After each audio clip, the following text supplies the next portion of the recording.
On February 20th, 2003, 100 people lost their lives and 230 were injured in one of the deadliest nightclub fires in U.S. history.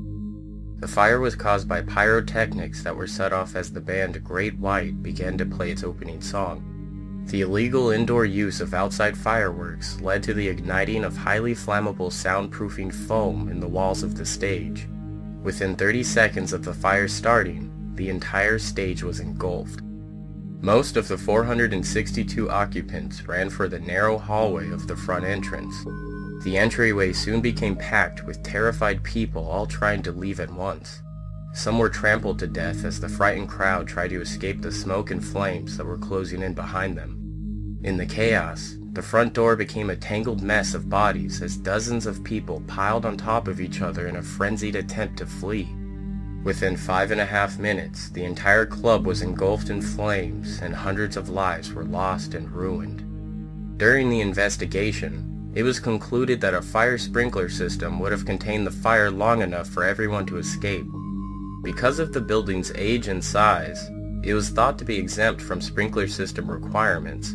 However, the building had undergone changes that removed its exemption from the law, a fact fire inspectors never noticed. On the night of the fire, the club was legally required to have a sprinkler system, but did not. On December 9, 2003, Daniel M. Beachel, the former road manager for Great White, and the two owners of the station nightclub, Jeffrey and Michael Derderian, were charged with 200 counts of involuntary manslaughter. The Derderians were also fined over $1 million for failing to carry workers' compensation insurance for their employees, 4 of whom died in the blaze. On February 7, 2006, Michael Beachel went against his lawyer's advice and pled guilty to 100 counts of involuntary manslaughter. During his sentencing, Beachel made a statement apologizing to the victims and families for his involvement in the fire. The judge sentenced Beachel to 15 years in prison, with 4 to serve and 11 suspended, plus 3 years probation. The judge said Beachel was highly unlikely to re-offend, which led to his decision to impose the sentence. On September 4, 2007, some families of the fire's victims expressed their support for Beachel's parole.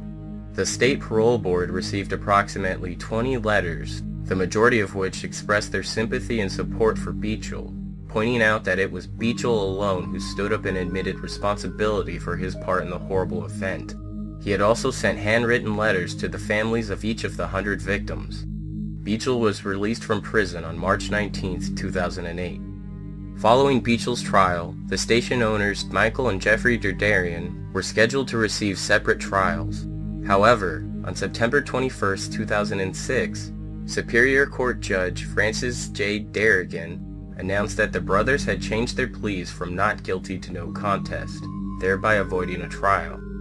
Michael Derderian received 15 years in prison with 4 to serve and 11 years suspended, plus 3 years probation, the same sentence as Beachel.